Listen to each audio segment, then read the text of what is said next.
ভাই ও বোনেরা, সবাইকে আমার আন্তরিক সালাম গ্রহণ করুন। আসসালামু আলাইকুম। আজ অত্যন্ত দুঃখ ও পরাক্রান্ত মন নিয়ে বলতে হচ্ছে আজ আমাদের বড় ভাই ও বোনদের বিদায় অনুষ্ঠান। যদিও আমরা মনে করি এটা একটা বিদায়ের আনুষ্ঠানিকতা মাত্র, কারণ মন থেকে চিরতরে বিদায় দেওয়া হয়তো কখনোই সম্ভব হবে না। আমরা অনেক দিন ধরে হৃদয় রাঙ্গানুগাতা সুরে এই বিদ্যালয়ে ছিলাম। আপনারা আমাদের বড় ভাইয়ের মতো ছিলেন।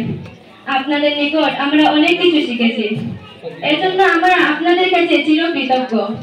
কিন্তু ইচ্ছে না থাকা সত্ত্বেও আজ আপনাদেরকে এখান থেকে বিদায় নিতে হচ্ছে।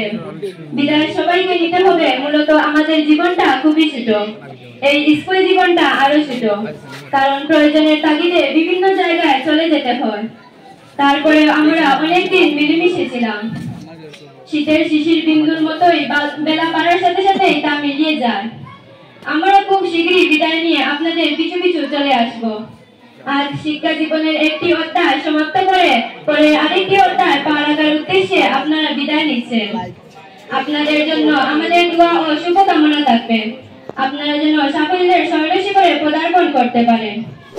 আপনারা যেন ভবিষ্যতে শিক্ষা জীবনে উন্নতি করে দেশ ও জাতি গঠনে ভূমিকা রাখতে পারেন। আমরা আপনাদের চলার পথ ধরে এগিয়ে যেতে চাই। এছাড়া এখানে আপনাদের সাথে আমাদের ব্যবহার বা আচরণে কোনো কষ্ট পেয়ে থাকলে নিজ গুণে তা ক্ষমা সুন্দর দৃষ্টিতে দেখবেন। বিদায় দিতে মন চাচ্ছে না, তবুও বিদায় দিতে হবে। তাই কবির ভাষায় বলতে ইচ্ছে হয়, যেতে নাহি দিব হায়, তবু যেতে দিতে হয়, তবু চলে যায়।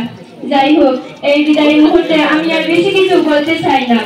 এই বিদ্যালয়ের সকল ছাত্র ভাই ও বোনদের পক্ষ থেকে আপনাদের উজ্জ্বল ভবিষ্যৎ ও দীর্ঘায়ু কামনা করে আমি আমার বিদায় অনুষ্ঠানের বক্তব্য এখানে শেষ করছি।